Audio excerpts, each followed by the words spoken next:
In Warpzone 5, all the Warptorio specific floors and platforms have been unlocked and set up in their initial form. And before we want to spend time rebuilding the factory yet again, we want to unlock all the warp platform upgrades we can acquire with just red and green signs. And a little sprinkle of hand-fed military signs.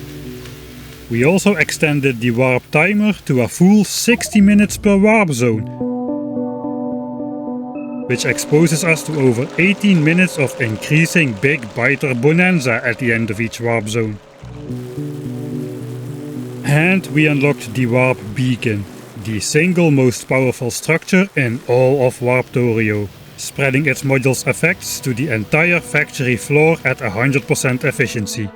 Welcome to Warp Zone 6.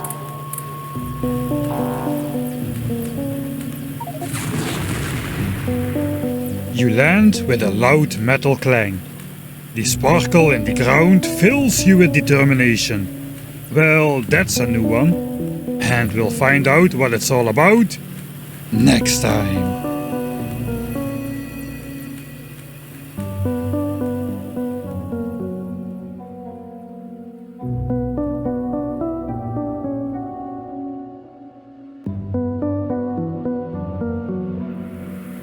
Well, before heading out, we quickly inventorize our situation by collecting all remaining iron and copper plates,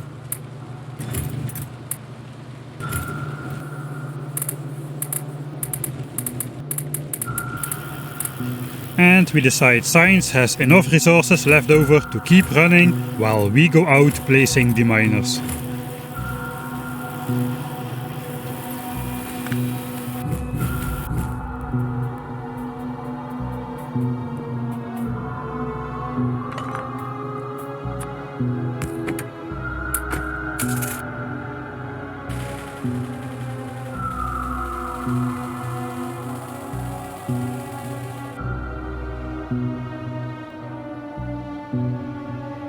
Not before long, we get a sense why we landed with a loud metal clang.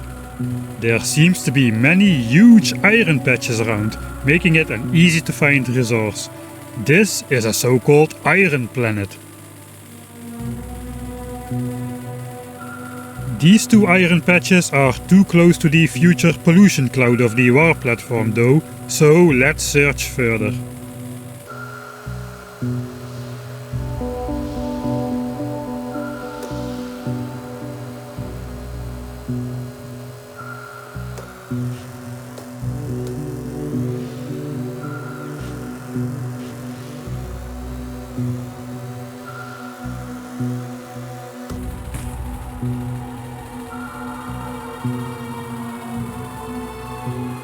Eventually we find a distant enough iron patch, and just look at that. 20 million iron in these patches. Too bad we'll only be here for an hour though. We decide to set up both mining platforms on iron for now, because iron planets come with a major downside. While the iron patches are large, rich and plentiful, all the other types of resource patches are very small and poor, and more importantly, they are much sparser and thus much harder to find. And indeed, we haven't found a single different ore patch on our entire exploration journey so far, besides the teeny tiny starter patches right under the heavy smog cloud of the warp platform's pollution.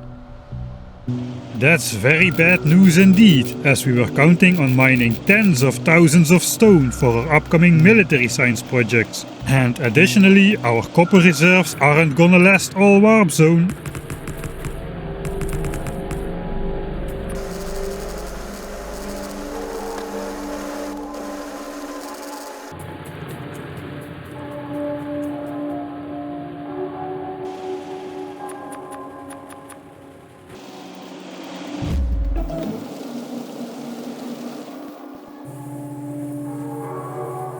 We further dip into a limited stone brick stash to make 18 steel furnaces, to accompany the 18 electric miners we were crafting to mine stone.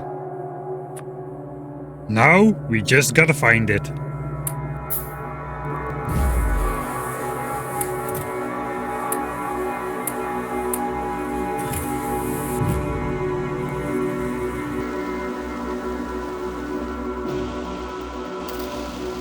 We will probably need to explore for a while to find a usable stone patch and ideally a copper patch as well, but that does come with a small upside. We will encounter many loot chests, increasing the chance we'll find the red chips we are looking for.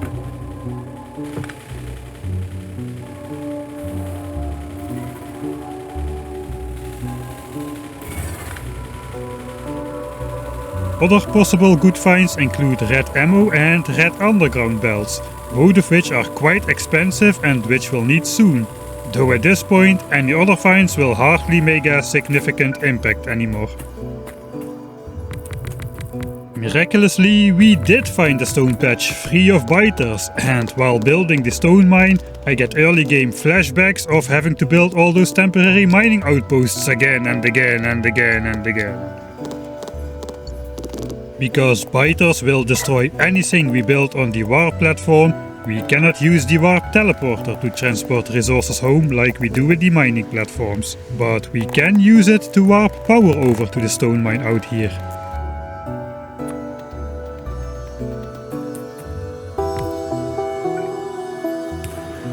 Unfortunately, not all of the miners are powered by these small wooden power poles, so we need some steel ones. But I cannot craft any, and somehow I still have a bunch in my inventory. But while we cannot transport resources, we can take the short way home. Where we then discover we came in vain. Anyway, back out we go. Early on, the evolution is still below 20% and the small biters don't stand a chance against my steel armor. After fueling the last furnaces and placing the steel power poles, I think these furnaces will be able to smelt stone bricks all warp zone long. Or at least until big biters evolve. Ah, right, technologies. We are basically done with the urgent upgrades needed for our current red and green science base, and we are now working towards upgrading the size of all the different floors as far as we can with only red and green science.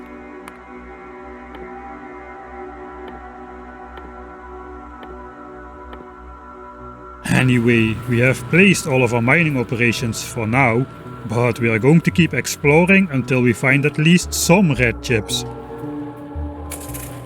And hopefully some of the missing types of resource patches in the process.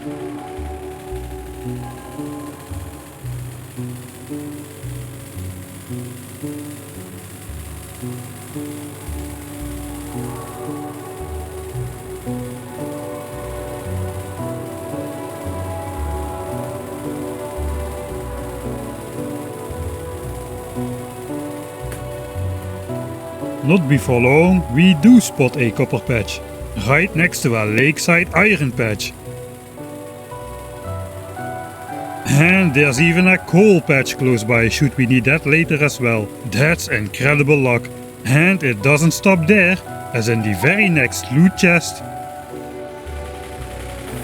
we find 35 red chips. Now it's time to reveal the winners of the module competition. It's gotta be 2 efficiency modules.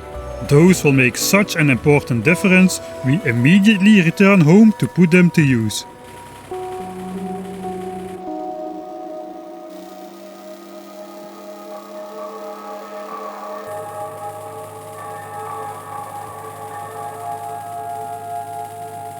Evolution is still low enough for us to be able to use the above ground warp teleporter.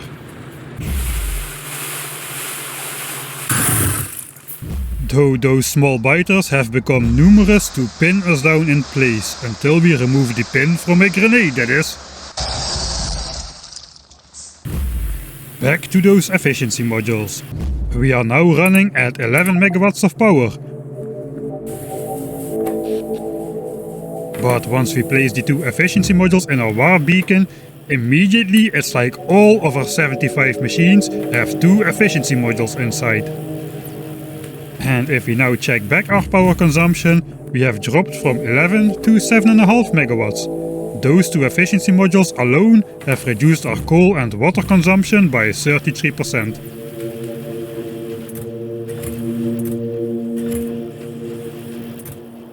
That means we can spend less time mining coal and more time mining copper and iron to keep science well supplied. There are good arguments for using either speed or productivity modules as well, but either of those options introduce a whole bunch of new types of headaches, like a higher chance of power blackouts, coal running dry, or increased resource demands. Efficiency modules have quite the opposite effect, as they tend to reduce your personal stress level. As for now, we are only making cheap red and green signs with the occasional military sign spec thrown in, and all production is controlled through precise hand-fed amounts of stuff. Neither extra speed nor introducing a productivity bonus seems that important just yet, and productivity would additionally mess up our numbers as it would not apply to all our products. It would work on the labs and science spec assemblers, which are arguably the most important targets, and it would also work on the intermediate products of iron gears, copper cable and green chips. But then again, not on inserters, belts, the copper for red signs, and none of the military science ingredients of walls, grenades and any type of ammo.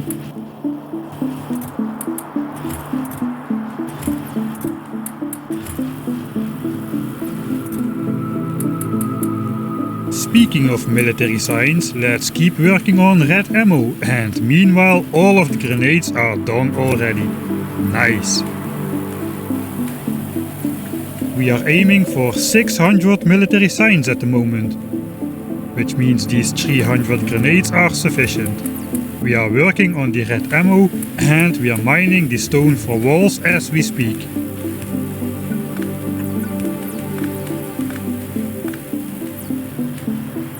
Anyway, everyone's a winner on the Michael Hendricks module show, as actually those who predicted I'd make 2 speed or productivity modules were also right.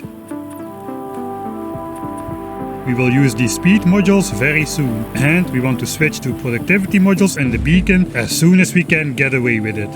While those are being handcrafted, let's go see how many stone bricks we can collect yet.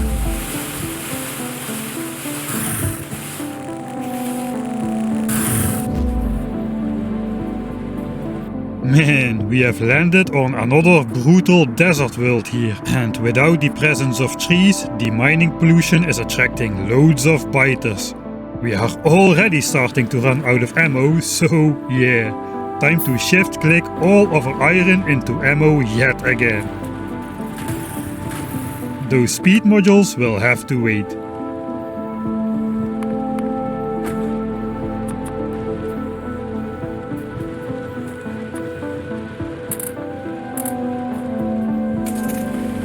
Oh, right, the stone bricks. Almost forgot about them. I wanted to go and check our turrets at the iron mines. Let's hope I don't forget.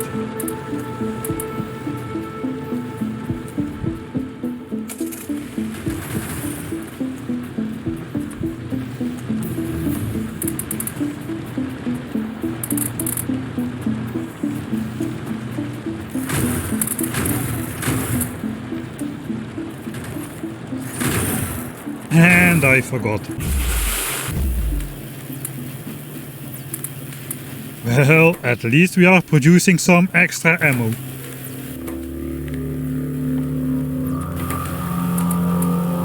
We also collected enough bricks already to make the 600 walls we require. That's 5 minutes of handcrafting though, so we'll make those in the assemblers as well.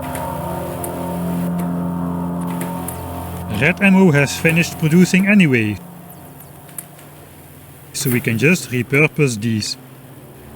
Without even calculating, it's safe to assume that 600 walls will divide nicely in 6 assemblers. So we'll just keep feeding them bricks until they have produced 100 walls each. Meanwhile, we can reveal the purpose of the speed modules. Ideally, we would have 1.5 copper wire assembler to match the single green circuit assembler. But instead we can put speed modules in the copper wire assembler to speed it up by 40%. It's not quite the 50% boost to satisfy the ratio OCD, but it will still be fast enough to feed the 9 green science assemblers we have, and the yellow inserters on the supply belt will soon be fully backed up along the backed up belts.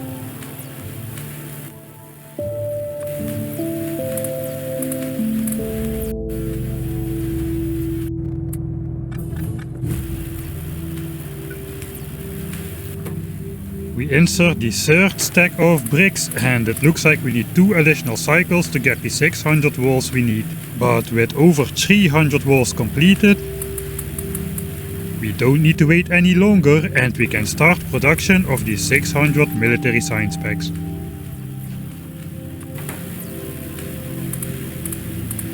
Let's just stay here and finish the last 2 cycles with full focus, or else we will probably multitask our way into forgetting about the rest of the walls again.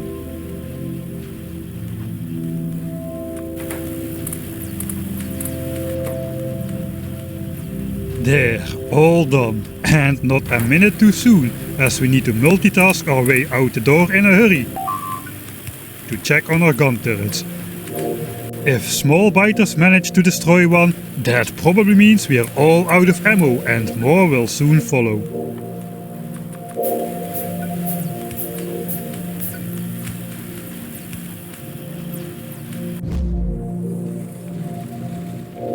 And indeed, on our iron mine, most turrets are empty and one of them has gotten destroyed indeed.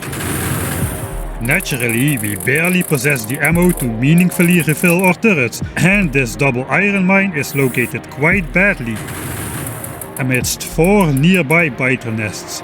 This refill won't last very long.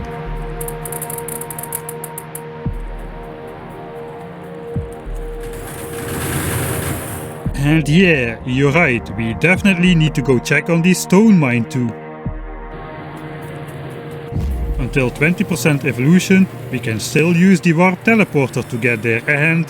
Hey, that's the wrong way, get up there! Oh whoops, we're actually almost completely out of water.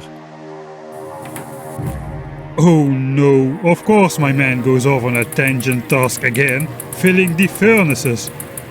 Hey, did this floor just grow in size?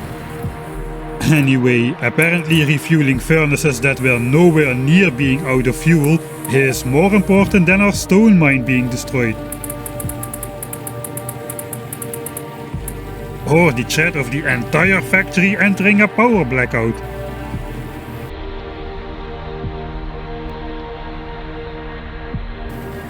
But eventually I see the light. And start addressing the actual problems around here. Let's take a running start and... Yeah, if you thought you could still just sneak through, you were mistaken, bro. Anyway, half of the turrets here are out as well, and I've got a whole 10 magazines to fix it.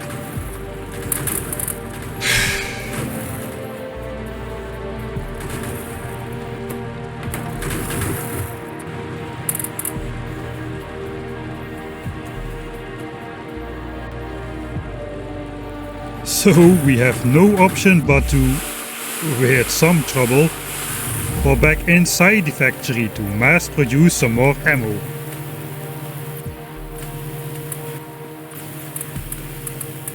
Except production is grinding to a halt, as the factory has entered the brownout spiral. We are out of water for the power plant, remember? So we have no option but to, with some trouble, go back outside the factory and declare to the stone mine that this amount of ammo will have to do, good luck and see you later. We are off to go and deconstruct the badly located iron mine. That lakeside iron mine looks much better, you know, especially because it's, well, lakeside. And we will be able to supply our power plant with water through there.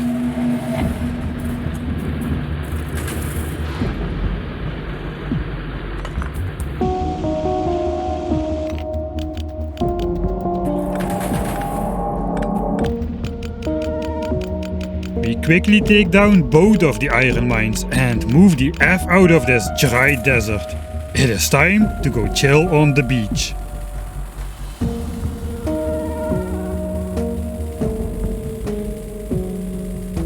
But it turns out we were not the first ones wanting to claim that nice lakeside location.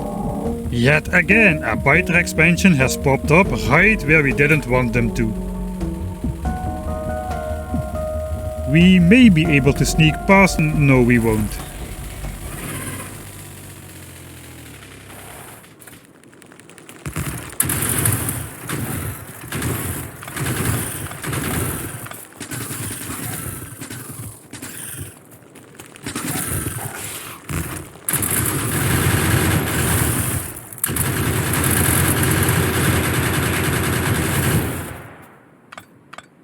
Fortunately, it was fairly easy to forfeit their claim to our copper fields.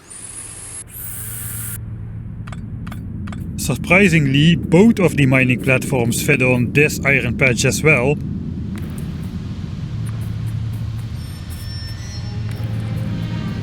But the miners aren't working. We are simply out of power.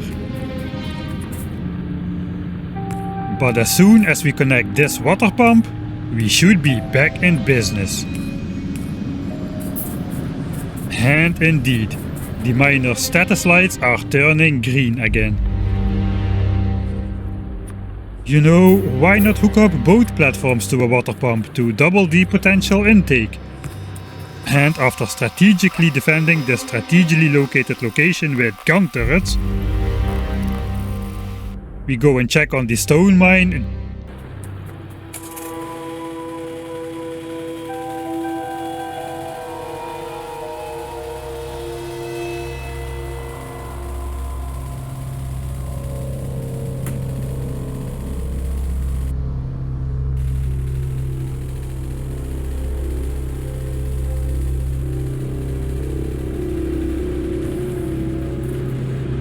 We go and check on the stone mine just in time to prevent a total disaster.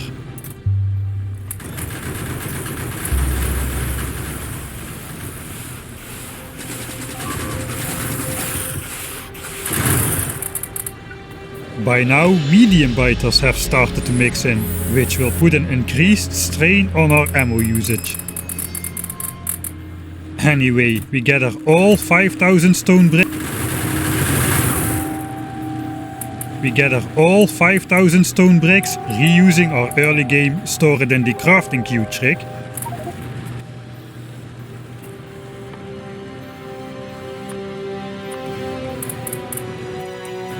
And drive back out to... No, don't go in there anymore, are you crazy?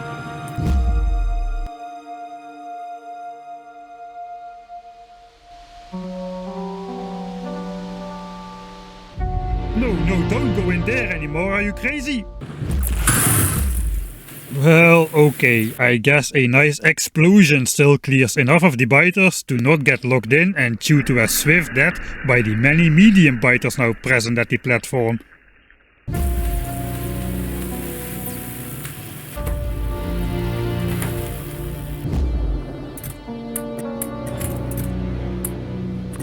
And again, we see only half of our furnaces working. I forgot those darn extra belts again. Those 4 pieces which don't fit on the platform. In hindsight, there's a better solution for the platform setup. We can use long-handed inserters which can reach outside of the platform to reliably pick up that extra ore, instead of having to remember to place those extra belts every time. The trade-off is we need to research one level of warp inserter pocket dimension for the red inserter to be able to keep up with the miners. But since we want that fairly soon for the base anyway, that's not a big issue. And definitely worth it if you have the memory of Ben the Goldfish like I seem to have here. Anyway, for this playthrough I won't switch over to the new design anymore, as we are about to unlock the size upgrade for both of our mining platforms, which will solve the belt issue altogether, and which will integrate the gun turrets on the platform as well.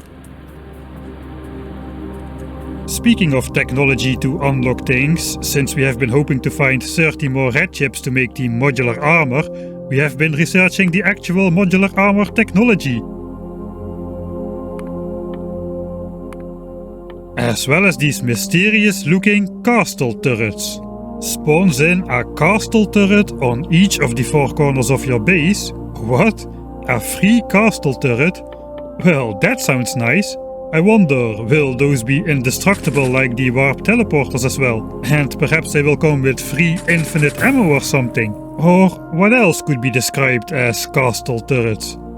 Well, what it actually does, I couldn't have predicted. And we will find out next time.